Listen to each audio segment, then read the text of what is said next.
শুরুতেই বলে নিচ্ছি, শেষ পর্যন্ত দেখলে আপনিও এই মুভির নায়িকাকে ভালোবেসে ফেলবেন। ভালোবাসা কেমন হয়, কিভাবে তা প্রকাশ করতে হয়, এই মুভি থেকে হয়তো সহজে আর কোথাও বোঝানো হয়েছে বলে আমার মনে হয় না। তো চলুন আর দেরি না করে শুরু করা যাক। শুরুতেই দেখা যায় নদীর তলদেশে মৎস্য রাজা হাতে আংটি নিয়ে বসে আছে। সে তার গুপ্তচর ব্যাংকে বলে, আমি যে মৎস্যকন্যাকে বিয়ে করতে চেয়েছিলাম সে কোথায় হারিয়ে গেল। ব্যাংক তাকে বলে, মহারাজ তার তো কোনো খোঁজই পাওয়া যাচ্ছে না। এটা শুনে রাজা অনেক রেগে যায়। সে সাথে সাথে তার শক্তি দিয়ে ব্যাংকটাকে নিজের মুখের মধ্যে টেনে নেয় আর তাকে আদেশ দেয়, নদী নালা খাল বিল সব জায়গায় খোঁজ লাগাও, যেখান থেকে পারো মৎস্যকন্যাকে খুঁজে নিয়ে আসো। এরপর আমরা ইভান নামের একটা ছেলেকে দেখতে পাই। সে বরফে ঢাকা নদীর উপরে একটা গর্ত করে মাছ ধরার চেষ্টা করছে, আর ঠিক তখনই তার গর্ত থেকে পানির বুদবুদ উঠতে শুরু করে। এটা দেখে ইভান ভয় পেয়ে পেছনে সরে আসে, আর তখনই বড় একটা বিস্ফোরণ হয়। পানি উপরের দিকে উঠে আসে, আর সেই পানির সাথে একটা মাছ উড়ে এসে ইভানের বালতিতে গিয়ে পড়ে, যেটা দেখে ইভান অনেক খুশি হয়ে যায় আর বলতে থাকে, যাক, আজকে কষ্ট না করে খাবারের ব্যবস্থা হয়ে গেল। কথায় আছে না, রাখে আল্লাহ তো মারে কে। এরপর ইভান দৌড়ে ঘরে চলে আসে আর মাছটাকে রান্না করার জন্য চুলায় আগুন ধরাতে থাকে। ঠিক তখনই ওই মাছটা বালতি থেকে মুখ বের করে বলে, কিভাবে রান্না করতে চাও তুমি আমাকে। এটা শুনে ইভান ভয় পেয়ে যায়। একটু শান্ত হওয়ার পর ইভান জিজ্ঞেস করে, মাছ আবার কথাও বলতে পারে? তখন মাছটা ইভানকে বলে, আমি আরো অনেক কিছুই করতে পারি। যদি তুমি আমাকে আবার নদীতে ছেড়ে আসো তাহলে আমি তোমার 3টা ইচ্ছা পূরণ করব। ইভান খুশি হয়ে বলে, ঠিক আছে, আমি আমার ইচ্ছাগুলোর কথা ভেবে তোমাকে পরে জানাবো। এরপর ইভান হাসতে হাসতে বিছানায় গিয়ে শুয়ে পড়ে, আর সে ভাবতে থাকে সে কি কি ইচ্ছার কথা মাছটাকে বলবে। হঠাৎ নিজের মনের ভিতরে চিন্তা করে সে বলে ওঠে, আমার তো মাঝে মাঝে এমনও ইচ্ছা হয় যে বিছানা থেকে না উঠেই সারা দুনিয়া ঘুরে বেড়াবো। আর ঠিক তখনই ঘটে অদ্ভুত একটা ঘটনা। হঠাৎ করেই ইভানের ঘরটা হাওয়ায় ভাসতে শুরু করে। ইভান দৌড়ে গিয়ে মাছের কাছে জানতে চায় এটা কি হচ্ছে। মাছটা ইভানকে বলে, তুমি তো এই ইচ্ছার কথাই বললে, তাই তোমার প্রথম ইচ্ছা পূরণ হচ্ছে। ইভান বলল, আমি তো এমনিই বলেছিলাম। তারপর ইভান দৌড়ে গিয়ে আবার তার বিছানায় গিয়ে বসে পড়ে, আর দেখতে দেখতে বিছানাটা ঘরের বাইরে বের হয়ে আসে। পুরো গাড়ির মতো চলতে শুরু করে ইভানের বিছানা। ইভান নিজের চোখকে বিশ্বাস করতে পারছিল না, কিন্তু এখন শীতকাল হয় সে বরফে জমে যাচ্ছিল। তখন তার মুখ থেকে আবার বের হয়ে যায়, ইস, যদি গরমকাল হতো, চারিদিকে সবুজ গাছপালা দেখা যেত, কত সুন্দর লাগতো সবকিছু। আর মুখ থেকে বের হওয়ার সাথে সাথেই চারিদিক থেকে বরফ কমতে শুরু করে আর সবুজ গাছপালা আর ঘাসে ভরে যায়। ইভান আসলে তখন একটা নদীর উপরে ছিল, তাই সে বুঝে ওঠার আগেই নদীর বরফ পানিতে পরিণত হয় আর সে পানিতে পড়ে যায়। তখন মাছটা তাকে বলে, তোমার দ্বিতীয় ইচ্ছাও পূরণ করা হলো, আর একটা ইচ্ছা বাকি আছে। ইভান মাছটাকে বালতিতে নিয়ে বাড়ির দিকে রওনা হয় আর বলতে থাকে, আমি কতই না বোকা, চাইলে তো অনেক বড় কিছু পেতে পারতাম। তখন মাছটা ইভানকে বলে, প্রত্যেকেই তার বুদ্ধি অনুযায়ী উইশ করে। তখন ইভান নিজে নিজে বলতে থাকে, হ্যাঁ, এই জন্যই হয়তো সবাই আমাকে বোকা বলে। আর তখনই ইভানের রাস্তা আটকে দেয় কিছু ডাকাতরা। তারা ইভানের কাছে যা আছে সবকিছু দিয়ে দিতে বলে, কিন্তু ইভানের কাছে তো কোনো টাকা পয়সা ছিল না। তাই ডাকাতের সর্দার তার কাছ থেকে মাছটাকে রেখে দেওয়ার চিন্তা করে, কিন্তু ইভান সুযোগ বুঝেই মাছটা তাদের কাছ থেকে ছিনিয়ে নিয়ে দৌড় দেয় আর নদীর পাড়ে এসে মাছটাকে আবার পানিতে ফেলে দেয়। এটা দেখে ডাকাতরা অনেক রেগে যায়, তাই ইভানকে উল্টো করে গাছের সাথে ঝুলিয়ে রেখে সেখান থেকে চলে যায়। কিছুক্ষণ পরে সেখানে একটা সুন্দরী মেয়ে আসে আর ইভানের দড়ি খুলে তাকে নিচে নামিয়ে আনে। ইভান মেয়েটার ঘাড়ে থাকা চকচকে মাছের চাদর দেখে বুঝতে পারে আসলে এটাই সেই জাদুর মাছ। ইভান মেয়েটার কাছে তার নাম জানতে চায়। মেয়েটা বলে, আমার নাম ইয়ানা। ইভান ইয়ানা সেই মাছের চাদরটা নিয়ে নেয় যাতে সে পালিয়ে যেতে না পারে।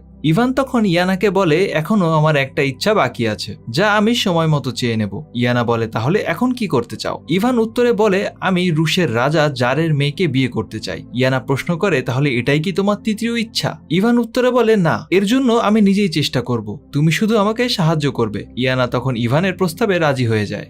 অন্যদিকে তখন এক ইংরেজ রাজদূত রাজা জারের মেয়ে ন্যান্সিকে বিয়ে করার মতলব নিয়ে তার মহলে প্রবেশ করে, কিন্তু রাজা ইংরেজদেরকে একদমই পছন্দ করত না। তাই সে বলে, ইংরেজরা শুধু লুটপাট করতেই আসে। তখন ইংরেজ রাজদূত রাজাকে বলে, না মহারাজ, আপনার ধারণা একদম ভুল। আমি তো আপনার জন্য এমন একটা যন্ত্র নিয়ে এসেছি যেটাতে আপনি কোনো মানুষ ছাড়াই মিউজিক শুনতে পারবেন।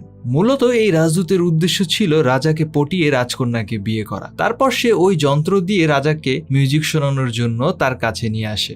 কিন্তু আসলে এই যন্ত্রের ভেতরে একটা মানুষ বসেছিল যে কিনা সিগন্যাল পেলেই ভেতর থেকে মিউজিক বাজানো শুরু করত। আর এই বিষয়গুলো দূর থেকে তখন দেখছিল ইভান আর ইয়ানা। ইভান ঠিক তখনই দৌড়ে রাজার কাছে চলে আসে আর বলে, মহারাজ, আমি আপনাকে এর থেকে ভালো একটা যন্ত্র এনে দিতে পারবো, যেটা দিয়ে আপনি যে কোনো সময় নিজের পছন্দ মতো মিউজিক শুনতে পারবেন। রাজা যার খুব খুশি হয়ে যায়। আসলে রাজা মনে মনে চাচ্ছিল কিভাবে নিজের মেয়েকে এই ইংরেজের হাত থেকে বাঁচানো যায়। তারপর রাজা বলে, তুমি যদি এমন কোনো যন্ত্র এনে দিতে পারো তাহলে তুমি যা চাইবে আমি সেটাই তোমাকে দিয়ে দেবো। তখন ইভান বলে, তাহলে আপনি কি আমাকে আপনার মেয়ে ন্যান্সির সাথে বিয়ে দেবেন? এটা শুনে ন্যান্সি আর রাজদূত দুজনেই চমকে যায়, কারণ ন্যান্সির উদ্দেশ্য ছিল সে একজন ইংরেজকে বিয়ে করবে, আর রাজদূতকে ন্যান্সির বেশ ভালোই পছন্দ হয়েছে। আর অন্যদিকে আমাদের বেচারা ইভান। কিন্তু রাজা তখন ইভানের প্রস্তাবে রাজি হয়ে যায়। ইভান বাইরে এসে খুশিতে নাচতে থাকে আর ইয়ানাকে সবকিছু খুলে বলে। ইয়ানা সবকিছু শুনে বলে, হ্যাঁ, এমন একটা যন্ত্র তো আছে ঠিকই, কিন্তু সেটা আনা অনেক কঠিন। ইভান ইয়ানাকে জিজ্ঞেস করে, কেন কঠিন কেন?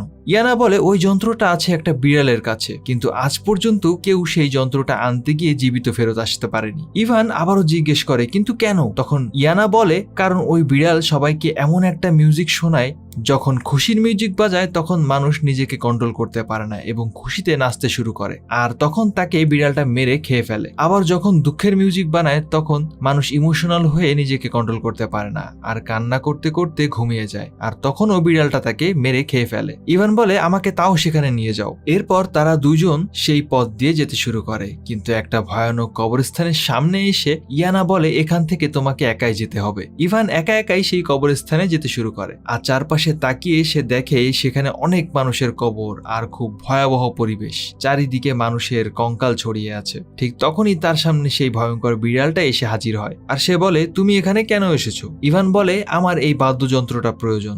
বিড়াল তখন বলে, আমি তোমাকে এটা দিতে পারি, তবে একটা শর্তে, যদি তুমি আমার মিউজিক শোনো আর তারপরেও নিজেকে কন্ট্রোল করতে পারো তাহলেই আমি তোমাকে এই বাদ্যযন্ত্রটা দেব। ইভান তার প্রস্তাবে রাজি হয়ে যায়। তখন বিড়ালটা তাকে জিজ্ঞেস করে, তাহলে এবার বলো, তুমি কি কষ্টের মিউজিক শুনতে চাও নাকি খুশির? ইভান বলে, আমি কষ্টের মিউজিক শুনবো। তখন বিড়াল তার জাদুকরি বাদ্যযন্ত্র দিয়ে কষ্টের মিউজিক বাজাতে শুরু করে, কিন্তু অবাক করা বিষয় হচ্ছে কিছুক্ষণ পরে ইভান সেই মিউজিকের তালে তালে গান গাইতে শুরু করে। এটা দেখে বিড়ালটা অনেক অবাক হয়ে যায় আর সে জিজ্ঞেস করে, কি ব্যাপার, তুমি এই মিউজিক শুনে কষ্ট পেলে না কেন? ইভান তখন বলে, এই গানটা আমার মা ছোটবেলা থেকে আমাকে শোনাতো, আর সে এখন এই পৃথিবীতে নেই, তাই গানটা শুনলেই আমার তার কথা মনে পড়ে যায়। এটা শুনে বিড়ালটারও মনে মায়া হয় আর সে তার কথা মতো ইভানকে বাদ্যযন্ত্রটা দিয়ে দেয়। যাওয়ার আগে বিড়াল ইভানকে বলে, তুমি এই যন্ত্রটা নিয়ে গেলে আমি তো না খেয়ে মরবো। তখন ইভান তার কাছে থাকা কিছু খাবার বিড়ালটাকে খেতে দেয়। বিড়াল খুশি হয়ে বলে, আমাকেও তোমার সাথে নিয়ে চলো, আজ থেকে আমি তোমার বন্ধু হয়ে থাকবো। তারপর ইভান বিড়ালটাকেও তার সাথে নিয়ে আসে। অন্যদিকে আমরা দেখি ইয়ানা তখন একটা নদীর পাড়ে বসে ইভানের জন্য অপেক্ষা করছিল, আর তখনই মৎস্যরাজার সেই গুপ্তচর ব্যাঙ এসে ইয়ানাকে বলে, তুমি এখনই চলো আমার সাথে, মৎস্যরাজা তোমাকে বিয়ে করবে বলে অপেক্ষা করছে। ইয়ানা রেগে গিয়ে ব্যাঙটাকে বলে, আমি মৎস্যরাজাকে বিয়ে করব না, তাকে আমার ভালো লাগে না। এমন সময় পেছন থেকে ইভান চলে আসে আর তাদের সব কথা শুনে ফেলে। রাস্তায় চলতে চলতে ইভান ইয়ানাকে বলে, তুমি মৎস্যরাজাকে বিয়ে করতে চাও না কেন? ইয়ানা তখন বলে, কারণ আমি তাকে ভালোবাসি না। এটা বলতে বলতে তারা মহলের দিকে চলে আসে।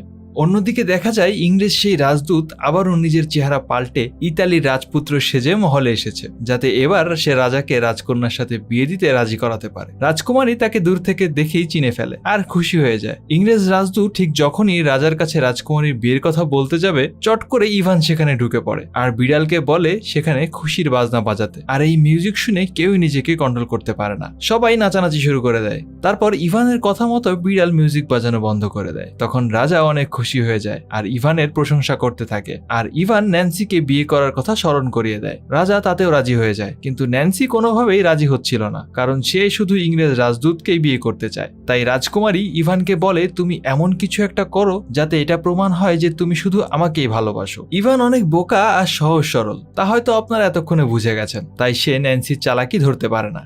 রাজকুমারীর কথায় সে রাজি হয়ে যায়। ন্যান্সি চাচ্ছিল ইভানকে বিপদে ফেলতে আর এমন কঠিন কাজ দিতে যাতে সে কখনো ফিরে না আসে, তাই সে বলে, আমি আগামীকাল তোমাকে সেই কাজের কথা বলবো। ইভান তাতেও রাজি হয়ে যায়। তারপর ন্যান্সি রাজমহলের স্টোর রুমে যায় আর সেখানে জাদু দিয়ে তার মায়ের দুষ্টু আত্মাকে ডেকে নিয়ে আসে, আর মায়ের কাছে সবকিছু খুলে বলার পর তার মা তাকে একটা কুবুদ্ধি দেয়। আর সেই বুদ্ধি শুনে রাজকুমারীর কথা মতো রাজদূত একটা মেশিন নিয়ে আসে, যেটা কিনা নিজে নিজেই খাবার তৈরি করতে পারে। আসলে এটার ভিতরেও রাজদূত একজন লোককে বসিয়ে রেখেছিল, যে কিনা ওপর থেকে কোনো ফল দিলে সেটা কেটে দিত, আবার জুসও বানিয়ে দিত। রাজা মেশিনটাকে দেখে অবাক হয়ে যায়। তখন ন্যান্সি রাজাকে বলে, ইভান কি আমার জন্য এমন কিছু এনে দিতে পারবে যাতে অটোমেটিক খাবার প্রস্তুত হয়ে যায়? রাজা বলে, আমিও এমন একটা চাদরের কথা শুনেছি, তবে সেটা সত্যি কিনা আমি দেখিনি। ইভান তখন রাজার আদেশ মতো ইয়ানাকে সাথে নিয়ে রওনা হয়ে যায়। ইয়ানা বলে, এমন এক চাদর রন আর জন নামের দুই ভাইয়ের কাছে আছে, যারা অনেক দূরে পাহাড়ে বসবাস করে। তাদের যেহেতু কষ্ট ছাড়াই খাবারের ব্যবস্থা হয়ে যায়, তাই তারা অনেক অলস হয়ে গেছে, খেতে খেতে অনেক মোটা হয়ে গেছে, আর তারা এখন চলাচলও করতে পারে না। রাস্তায় যেতে যেতে ইভান আর ইয়ানা এক বৃদ্ধ দম্পতির বাড়িতে বিশ্রাম নেয়। সেখানে তাদের মধ্যে ভালোবাসা দেখে ইয়ানা বলে, ভালোবাসা হচ্ছে সুই সুতোর মতো, একটা ছাড়া অন্যটি অচল, যেমনটা ওই দুই বৃদ্ধ বৃদ্ধার মধ্যে দেখা যাচ্ছে। কথা বলতে বলতে তারা পাহাড়ের সেই জায়গায় এসে পৌঁছে যায় যেখানে ওই বিশাল আকৃতির মোটা দুই ভাই বসেছিল। তারা জাদুর চাদরের কাছে ভরপুর খাবার চায়, আর চোখের পলকেই সব খাবার এসে চাদরটার ওপর ভরে যায়, আর দুই ভাই পেট ভরে খাবার খায়। পাহাড়ের ওপর আড়াল থেকে দাঁড়িয়ে ইভান আর ইয়ানা এই সব কিছু দেখছিল। তারপর যখন এই দুই ভাই খেতে খেতে হাঁপিয়ে যায়, তখন ইভান তাদের কাছে গিয়ে জাদুর চাদর চায়। তখন রন তার মাথায় একটা নারিকেল মেরে ইভানকে অজ্ঞান করে ফেলে। তখন ইয়ানা রন আর জনের সামনে আসে আর তাদেরকে বলে, তোমরা দয়া করে পানিতে নিজের চেহারা দেখো। ইয়ানার কথা মতো পানিতে নিজেদের চেহারা দেখে দুই ভাই হয়রান হয়ে যায়, কারণ তারাও বুঝতে পারেনি যে তাদের চেহারা এতটা বাজে হয়ে গেছে। তখন তারা ইয়ানার কাছে জানতে চায় কিভাবে তারা আগের মতো হয়ে যেতে পারবে। তখন ইয়ানা তাদেরকে বলে, আগেই তোমাদেরকে এই জাদুর খাবারের চাদর থেকে মুক্তি পেতে হবে, আর তারপরে সাধারণ মানুষের মতো কাজ করে খাবার জোগাড় করতে হবে। তখন রন আর জন দুজনেই বলে, তাহলে তুমি এই চাদরটা নিয়ে যাও। তখন ইভানা সেই চাদরটাকে নিয়ে ইভানকে টানতে টানতে সেখান থেকে সরে আসে। ইভানের জ্ঞান ফিরলে ইয়ানা আর ইভান একটা ফুলের বাগানের মধ্যে দিয়ে হাঁটতে থাকে। ইভান সেখান থেকে রাজকুমারীকে দেওয়ার জন্য কিছু ফুল সংগ্রহ করতে থাকে। ইয়ানা তখন ইভানকে বলে, তুমি কি আসলেই বুঝতে পারছো না? রাজকুমারী তোমাকে ভালোবাসে না, সে তোমাকে বিয়ে করতে চায় না, আর এজন্যই সে তোমাকে এত কঠিন কঠিন কাজ দিচ্ছে, যাতে তুমি আর কখনো ফিরে না আসো। ইভান সেই কথাগুলো কানেই নেয় না, বরং ইভানার হাত ধরে ফুল নিয়ে বলে, আমি এভাবেই রাজকুমারীকে ফুলগুলো দিয়ে প্রপোজ করব। ইয়ানা তখন ইভানের চোখের সরলতা দেখে প্রেমে পড়ে যায়। তারপর ইভান যখন শহরে ফিরে আসে আর পুরো রাজ্যের লোক তাকে মাথায় নিয়ে নাচতে শুরু করে। এটা দেখে রাজা ন্যান্সিকে বলে, দেখো ইভান এখন পুরো শহরের হিরো। এটা দেখে রাজকুমারী ভীষণ ক্ষেপে যায় এবং আবারও স্টোর রুমে গিয়ে তার মায়ের সেই দুষ্ট আত্মাকে ডেকে বলে, তুমি যে বুদ্ধি দিয়েছিলে তাতে তো কোনো কাজই হলো না, এবার বলো আমি কি করব। এবার তার মা তাকে আরো কঠিন একটা কাজ দেয়। ন্যান্সি পরের দিন রাজদরবারে সবার সামনে বলে, আমি ইভানকে বিয়ে করতে রাজি আছি, কিন্তু তার জন্য ইভানকে আমার মায়ের কাছ থেকে আশীর্বাদ নিয়ে আসতে হবে। আসলে ন্যান্সির মা অনেক আগেই মারা গেছে, আর সে এখন মৃত্যুর পরের অন্ধকার জগতে থাকে, আর সেখানে জীবিত যাওয়া কিংবা সেখান থেকে জীবিত ফিরে আসা একেবারেই অসম্ভব। এটা শুনে রাজার আর বুঝতে বাকি থাকে না যে তার মেয়ে মূলত ইভানকে বিয়ে করতে চায় না। এ কথা শোনার পর সবাই অনেকটা গম্ভীর হয়ে যায়, আর তখনই সবাইকে চমকে দিয়ে ইভান বলে ওঠে, আমি এই শর্তেও রাজি আছি। আর এবার ইভান ইয়ানার কাছে সেই জায়গা সম্পর্কে জানতে চায়। ইয়ানা তাকে বলে, অন্ধকার জগতে যাওয়া আর মৃত্যুবরণ করা একই কথা, সেখান থেকে ফিরে আসা প্রায় অসম্ভব। এটা শুনে ইয়ান সিদ্ধান্ত নেয় সেখানে যাওয়ার আগে সে তার অন্ধ বাবার সাথে শেষবারের মতো দেখা করে আসবে। কিন্তু ইভান প্রথমেই তার বাবার কাছে নিজে না গিয়ে ইয়ানাকে পাঠায়। ইভানের বাবা ইয়ানার কাছে ছেলের ব্যাপারে জানতে পেরে বলে, আমি অনেকদিন হলো নিজের ছেলের আওয়াজ শুনিনি, আর আমি অন্ধ বলে তাকে খুঁজতে যেতেও পারছি না। একা একা এখানে লোহার কাজ করি। ছেলেটাকে ভালো কিছু দিতে পারেনি, তাই হয়তো অভিমান করে চলে গেছে। এটা শুনে ইভান দূর থেকে নিজেকে আর ধরে রাখতে পারে না। সে বুঝতে পারে তার বাবাকে একা রেখে এভাবে মোটেও চলে যাওয়া উচিত হয়নি। সে তার বাবার কাছে এসে ক্ষমা চায়, আর এরপর তাকে সবকিছু খুলে বলে, আর তাকে এটাও জানায় যে সে এখন মৃত্যুর পরের জীবনে যাচ্ছে। তাই তার কাছে দোয়া চেয়ে ইভান সেখান থেকে বের হয়ে আসে। এরপর তার বাড়ি থেকে অনেক দূরে এসে ইভান ইয়ানাকে বলে, আমার শেষ ইচ্ছা আমার বাবার চোখটা যেন ভালো হয়ে যায়, আর সাথে সাথে ইয়ানা তার বাবার চোখটা ভালো করে দেয়। এরপর তারা দুজন আবারও সেই অন্ধকার দুনিয়ার দিকে এগোতে শুরু করে, আর মাঝপথেই তাদের সামনে এক বিশাল কালো নদী পড়ে। অন্ধকার দুনিয়ায় যেতে হলে তাদেরকে এই নদী পার করতে হবে। তখন ইভান ইয়ানার সেই চকচকে মাছের স্কার্ফটা ফিরিয়ে দেয় আর বলে, তুমি আমার 3টা ইচ্ছাই পূরণ করেছো, তাই তুমি এখন থেকে মুক্ত। তোমাকে আমি আর কষ্ট দিতে চাই না, তাই তুমি যদি চাও তাহলে চলে যেতে পারো। কিন্তু ইয়ানা বলে, তুমি এখনো বুঝলে না, আমরা দুইজন সুই সুতোর মতো, তাই তোমার সব বিপদেই আমি তোমার পাশে থাকি। তুমি তোমার উদ্দেশ্যে সফল হও, তারপর আমি এমনিই চলে যাব। আর বোকা ইভান ইয়ানার এই ভালোবাসা বুঝতে পারছিল না, তাই ইয়ানাও পরিষ্কার করে তার কাছে কিছু প্রকাশ করছিল না। এরপর দুজনেই নৌকা নিয়ে রওনা দেয়, আর দেখতে দেখতেই তারা সেই ভয়ঙ্কর দুনিয়ার কাছে পৌঁছে যায়। তারা যখন ওই দুনিয়ায় পৌঁছায় তখন সেখানে অন্ধকার দুনিয়ার বাদশা এসে হাজির হয়, আর সে ইভানকে জিজ্ঞেস করে তুমি এখানে কিভাবে আসলে। পেছন থেকে ইয়ানা উত্তর দেয় ও আমার সাথে এসেছে বাবা। এটা শুনে ইভান চমকে যায়। বাদশা তখন বলে হ্যাঁ ঠিকই শুনেছ, এটা আমার মেয়ে। ইয়ানা বলে যেদিন থেকে আপনি আমাকে মাছ বানিয়ে রেখেছেন সেদিন থেকে আপনার আর আমার কোনো সম্পর্ক নেই। ইয়ানার বাবা বলে তোমার ভালোর জন্যই আমি এই কাজ করেছি, যাতে তুমি দুনিয়া থেকে বাস্তবতা শিখে আসতে পারো। ইয়ানা তখন তার বাবাকে বলে আমরা এখানে রানীর আত্মার সাথে কথা বলতে এসেছি। ইয়ানার বাবা তাদেরকে জানায় রানী আসলে অনেক খারাপ মানুষ ছিল, আর সেই কারণে সে দুনিয়ার সাজা এখানে পাচ্ছে। সে আসলে রাজাকে হত্যা করে তার সমস্ত রাজ্য নিজের করে নিতে চেয়েছিল, আর সেই শাস্তি হিসেবে অনন্তকালে সে কোনো খাবার পায় না। তারপর বাদশা রানীর আত্মাকে সেখানে ডেকে নিয়ে আসে, আর ইভান তখন রানীর কাছে তার মেয়ের সাথে বিয়ে হওয়ার জন্য অনুমতি চায়, কিন্তু রানী তাকে অনুমতি দেয় না। তখন ইয়ানা তার বাবাকে বলে বাবা আপনি কিছু করুন। তখন অন্ধকার দুনিয়ার বাদশা কিছু খাবার এনে রানীর সামনে লোভ দেখায়, আর তাকে বলে যদি তুমি অনন্তকালের জন্য খাবার না পাওয়ার এই অভিশাপ থেকে মুক্তি পেতে চাও তাহলে তোমাকে অবশ্যই অনুমতি দিতে হবে। রানী তো এমনিতেই লোভী ছিল, তাই সে খাবারের লোভ সামলাতে না পেরে রাজি হয়ে যায়।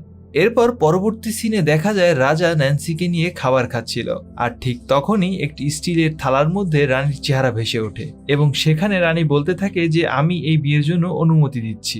এটা দেখে রাজা অনেক খুশি হলেও ন্যান্সি আরো রেগে যায়। ন্যান্সি অনেক অবাক হয়ে যায় এটা ভেবে যে ইভান কিভাবে এই ভয়ঙ্কর কাজগুলো একাই করে যাচ্ছে। ন্যান্সি রাগ হয়ে স্টোর রুমে চলে আসে, আর তার মায়ের আত্মাকে আবারও ডাকে, আর সেখানে সে তার মায়ের আত্মার সাথে রাগ দেখাতে শুরু করে। তখন ন্যান্সির মা সামনে এসে বলে আমি অনেকটা বাধ্য হয়েই তাকে অনুমতি দিয়েছি, তবে সেখানে ইভান একা ছিল না, তার সাথে আরো একটা জাদুকরী মেয়ে ছিল। আর তুমি তো জানোই আমাদের রাজ্যে জাদু ব্যবহার করার শাস্তি একটাই, সেটা হচ্ছে মৃত্যুদণ্ড। অন্যদিকে অন্ধকার দুনিয়া থেকে ইভান ইয়ানাকে নিয়ে ফিরে আসে, কিন্তু এই দুনিয়ায় যে জীবিত ফিরে আসার একটা শর্ত ছিল, আর সেটা হচ্ছে যদি জীবিত কোনো মানুষ এই দুনিয়ায় এসে আবার ফেরত যায় তাহলে তার সব স্মৃতি মুছে যাবে। আর তাই ইভান আর ইয়ানা যখন ফিরে আসে ইভানের মস্তিষ্কে থাকা ইয়ানাকে নিয়ে সব স্মৃতি মুছে যায়। যখন আসল দুনিয়ায় ফিরে আসে তখন ইভান ইয়ানাকে জিজ্ঞেস করে তুমি কে। উত্তরে ইয়ানা বলে আমি একজন নৌকা চালক। ইভান দৌড়ে ন্যান্সির কাছে চলে যায়, কিন্তু সেখানে যেতে যেতে ইভানের বারবার মনে হচ্ছিল সে কিছু একটা ভুলে যাচ্ছে।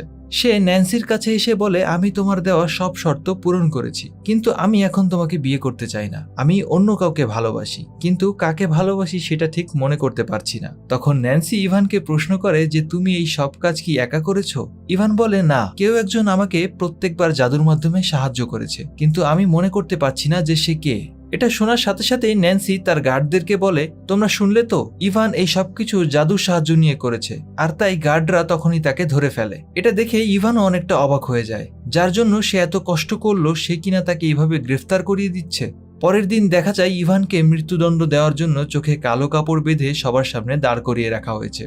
যদিও রাজা এটা চাচ্ছিল না, কিন্তু রাজা তার রাজ্যের নিয়মের বাইরেও যেতে পারছে না। ইভানকে সবার সামনে গুলি করে মারার সিদ্ধান্ত নেওয়া হয়, কিন্তু গুলি চালানোর আগেই ইয়ানা সেখানে চলে আসে আর বলে থামো তোমরা।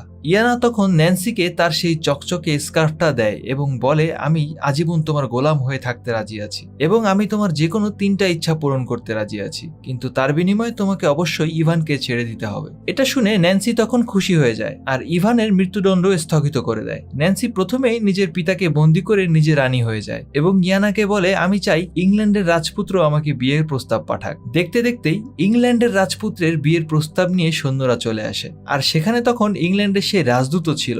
সে ন্যান্সিকে বলে তুমি তো আমাকে বিয়ে করতে চেয়েছিলে তাই না, তাহলে ইংল্যান্ডের রাজপুত্রকে কেন?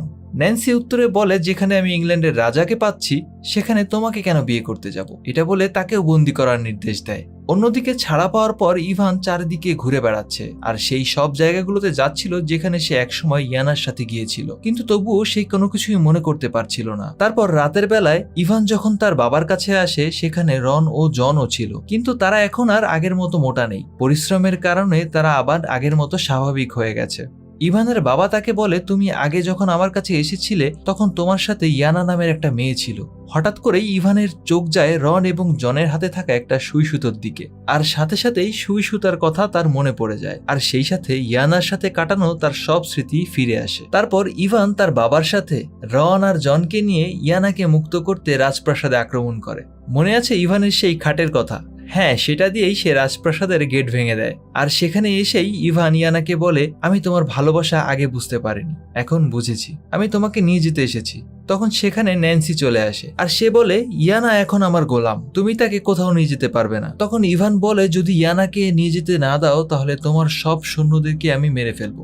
পরিস্থিতি খারাপ দেখে লোভী ন্যান্সি ইয়ানাকে বলে, তাহলে তুমি আমার শেষ ইচ্ছাটা পূরণ করে দাও, আমাকেও তোমার মতো জাদুর মাছ বানিয়ে দাও, যাতে আমারও অনেক ক্ষমতা থাকে আর আমি আমার নিজের ইচ্ছাগুলো নিজেই পূরণ করতে পারি। আর ইচ্ছা প্রকাশ করার সাথে সাথে ইয়ানা ন্যান্সিকে জাদুর মাছ বানিয়ে দেয়। তারপর আবারও যখন সে মানুষ হতে চায় তখন আর মানুষ হতে পারছিল না। তখন ইয়ানা বলে, জাদুর মাছ শুধুমাত্র মানুষের ইচ্ছাই পূরণ করতে পারে, সে নিজের জন্য কিছুই করতে পারে না। আর তাই তুমি তখনই মানুষ হতে পারবে যখন কেউ তোমার জন্য সেটা চাবে। আর তখনই সেখানে কুয়া থেকে মৎস্য রাজা বেরিয়ে আসে আর ন্যান্সিকে ইয়ানা ভেবে তার সাথে করে নিয়ে চলে যায়। ন্যান্সির হাত থেকে মুক্তি পেয়ে সবাই অনেক খুশি হয় আর তারা এবার রাজাকেও মুক্ত করে। এরপর সবাই মিলে রাজাকে মুক্ত করে আবার তার সিংহাসন ফিরিয়ে দেয়। রাজা ইয়ানার সাথে ইভানের বিয়ে দিয়ে দেয় আর এখানেই এই গল্পের সমাপ্তি হয়। তবে গল্পটা শেষ হয়ে গেলেও থেকে যায় অনুভূতি। এই গল্পের ইভানের মতো আমাদের অনেকের সামনেই জীবন যখন সত্যিকারের ভালোবাসা নিয়ে এসে দাঁড়ায়, আমরা সেটা চিনতে না পেরে মরীচিকার পেছনে ছুটে চলি। আর যখন অন্য দুনিয়ায় যাওয়ার সময় ঘনিয়ে আসে তখন জীবন নিয়ে আফসোস করি। ইভানের মতো বোকা ছেলেটাও যদি সত্যিকারের ভালোবাসা চিনতে পারে তাহলে আশা করি আপনিও পারবেন। আজকের মতো বিদায় নিচ্ছি, দেখা হবে নতুন কোনো গল্পে। আর হ্যাঁ, কেমন লাগলো গল্পটা অবশ্যই কমেন্ট করে জানাবেন।